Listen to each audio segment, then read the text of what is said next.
What's up YouTube, it's your boy Nash here. Welcome back to the channel. Now before we get into this week's episode of WWE's Biggest Issue, the road to 200 subs has now come to a close and we are now on the road to 500 subs. Who knows? Maybe we might get to 500 subs by the end of the year. Only time will tell. But as I have said in previous videos, if this channel does get to 500 subs, I will open up this Korean LOB booster box in its entirety on the channel that I got from my partners at Collector Store. So be sure to check them out. Link and address will be in the description below. By checking them out, not only does it support them, it also supports the channel, and I would greatly appreciate it. On the hopes to potentially pull a Blue Eyes White Dragon, a Dark Magician, a Red Eyes Black Dragon, a piece of Exodia, Monster Reborn, Pot of Greed. The possibilities are out there. However, if this channel gets to 1,000 subs, I will open up this first edition Toon Chaos box in its entirety on the channel that I also got from my partners at Collector Store, on the hopes of to potentially pull my second ever Collector's Rare. Because it wouldn't be the first time that I pulled a Collector's Rare, because I also pulled this. Freshly pulled from my Genesis Impact box opening is a Collector's Rare Beat Cop from the Underworld. This thing looks absolutely beautiful. I'm planning to get it graded at some point. I just don't really know when exactly. With all the bullshit that's been going on here at home, don't know if I'm going to be able to get it done this year or if it's going to be next year. But with that being said, if you guys want to see those boxes get opened, maybe you guys want more episodes of WWE's Biggest Issue, maybe you guys want more episodes of Yu-Gi-Oh's Biggest Issue, deck profiles, card discussions, WWE topic videos, or maybe, just maybe, you guys want some premium live event predictions and results. Well, if you guys want all of that and more, my channel is the place to be.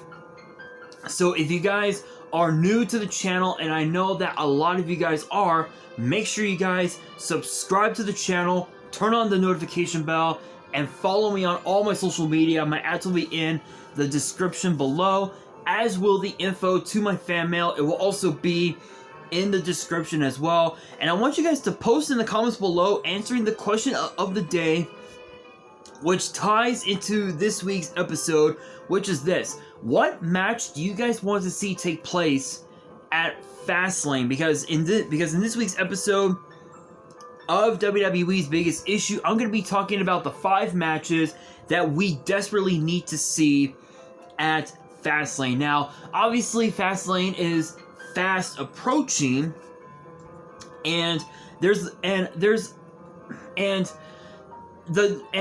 WWE has left us with more questions than answers, including the big question of when exactly will Damian Priest cash in Money in the Bank on Seth freaking Rollins? Is he even gonna cash in on Rollins to begin with? What are the motives of Nia Jax now that she's back in WWE? And can Chad Gable do the impossible and dethrone Gunther for the Intercontinental title?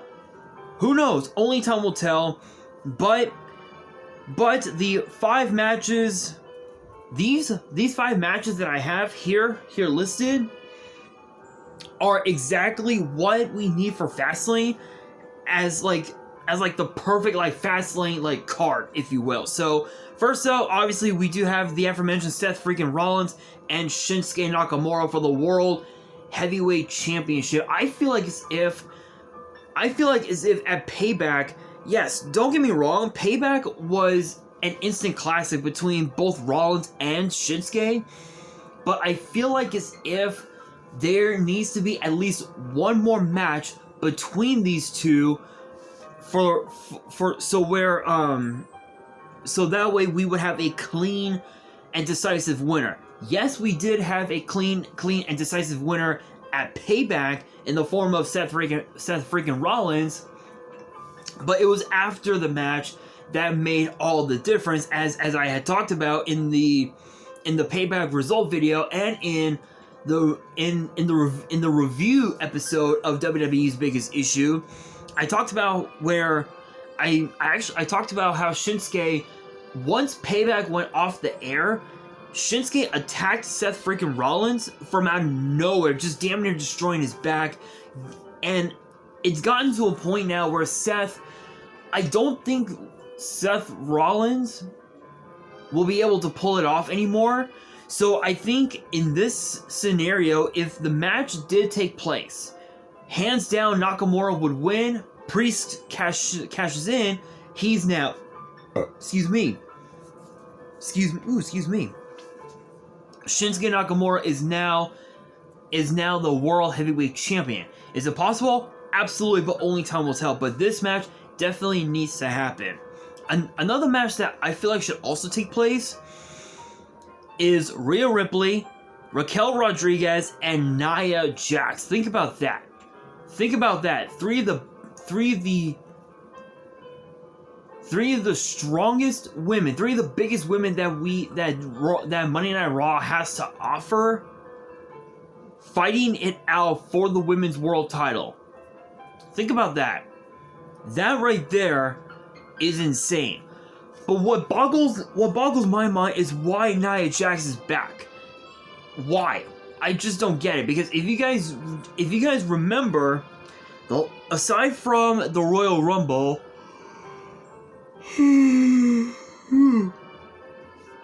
excuse me. Aside from this past year's Royal Rumble, the last time we saw her was over a year.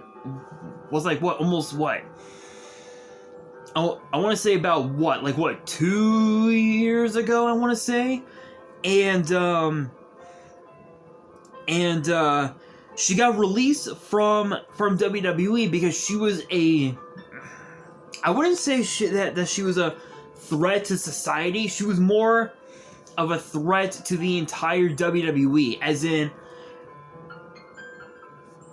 if you were to wrestle Nia Jax in a WWE ring, the odds of you getting sent to a hospital after one punch or after one leg drop or whatever is basically 100%. You are damn near guaranteed to be sent to a hospital. Look at Charlotte Flair. Look at Kairi Sane. You know they both were sent to a hospital because of Nia Jax, and that was one of the big reasons why she got released from WWE is because management didn't want to endanger the lives of the women's roster and push them into a wall that is Nia Jax. Now that she's back, I have a very bad feeling that history is going to repeat itself, and it ain't gonna be pretty. I can guarantee that right now. But if you really think about it, though, this match, Rhea Ripley, Raquel Rodriguez, and Nia Jax, that right there has the makings of a match of the year candidate. I mean, come on. It's like I said, three of the biggest women that WWE has to offer, duking it out for the right to become women's world champion. That right there is just incredible. That right there would be an incredible match. But of course, no matches have been announced for Fastlane. There have only been matches announced for No Mercy, for NXT No Mercy, and that's gonna be one hell of a card. So get ready for that one, guys. Next, another match: Chad Gable versus Gunther for the Intercontinental title. But I feel like that it should be in an Iron Man match. If you really think about it, Chad Gable lasted over 5 minutes in a match against Gunther a number of weeks ago. What was it, like 2 weeks ago, 3 weeks ago? On Raw, Chad Gable came this close from defeating Gunther and becoming Intercontinental Champion. So they're basically tied. They're practically tied at like 2 apiece. Not 2 apiece, at 1 apiece. I feel like as if the only way this rivalry could come to an end is if they fight, is if they compete in an Iron Man match. A 1-hour Iron Man match to see who is the best, who deserves to be Intercontinental Champion. And honestly, that would have the makings of a big WrestleMania. That right there would be a match worthy of WrestleMania. It's just that simple. It is just that simple.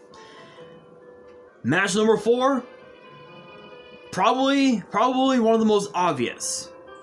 Solo Sikoa and Jimmy Uso taking on John Cena and AJ Styles. You guys are wondering, why that match? Why? Don't Cena and Styles hate each other? No, they don't. It's respect. AJ Styles said it best. What was it on talking on what, SmackDown Lowdown this past Saturday? AJ said it best that the reason why he stepped in to save John Cena was respect.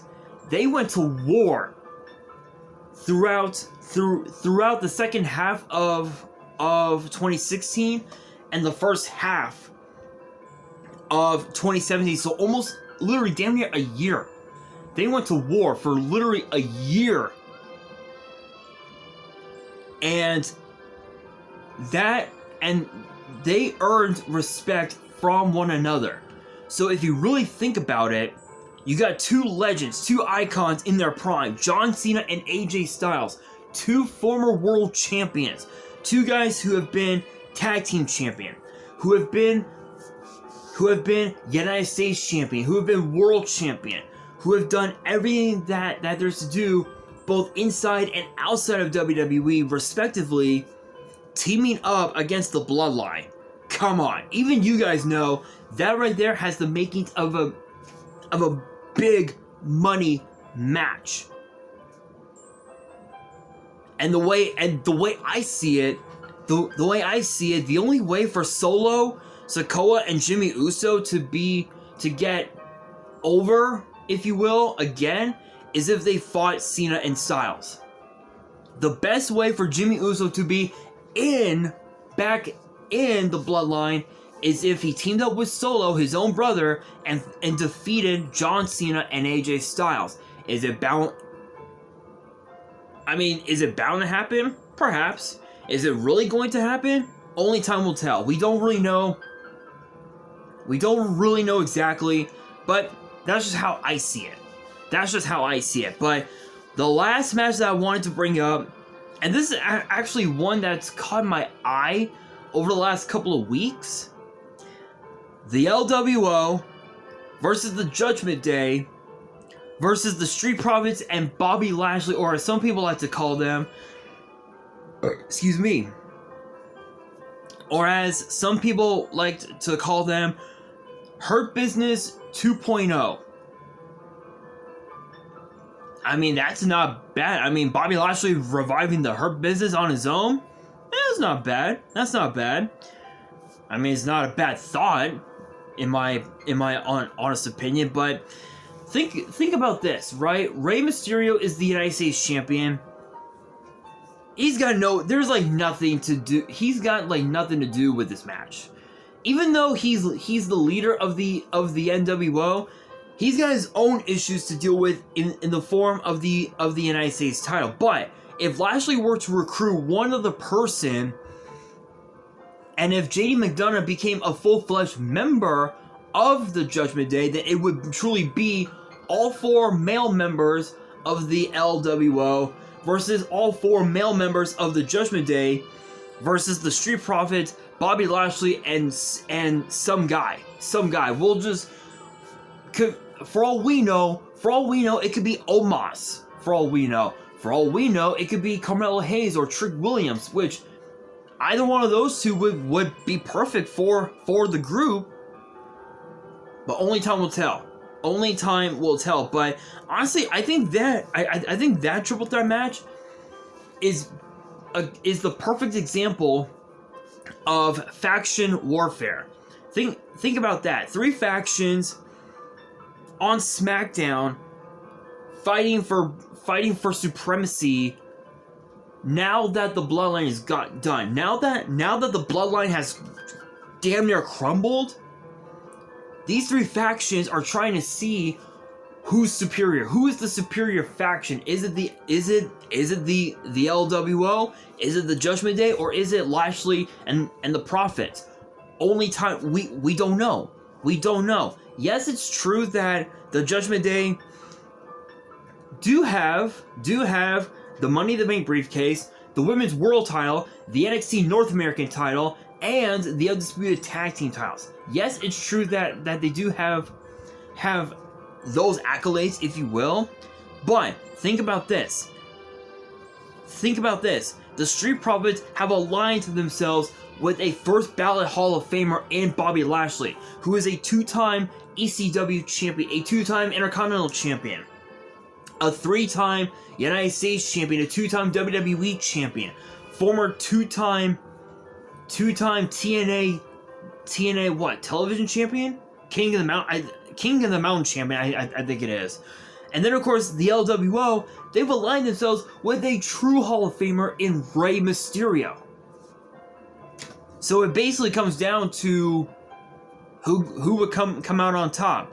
But with that being said, guys, I know this was a relatively short video, but I wanted to bring these matches up because I feel like as if these matches should definitely take place at Fastlane, but only time will tell. But that will do it for this week's episode of WWE's Biggest Issue. Hopefully you guys enjoyed. If you did, make sure you guys smash that thumbs up button. If you guys are new to the channel and you guys want more WWE topic videos, and you guys want more episodes of WWE's Biggest Issues, in the future, my apologies.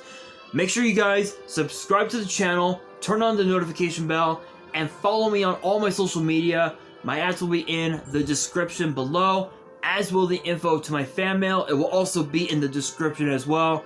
And on that, this is your boy Nash, signing out.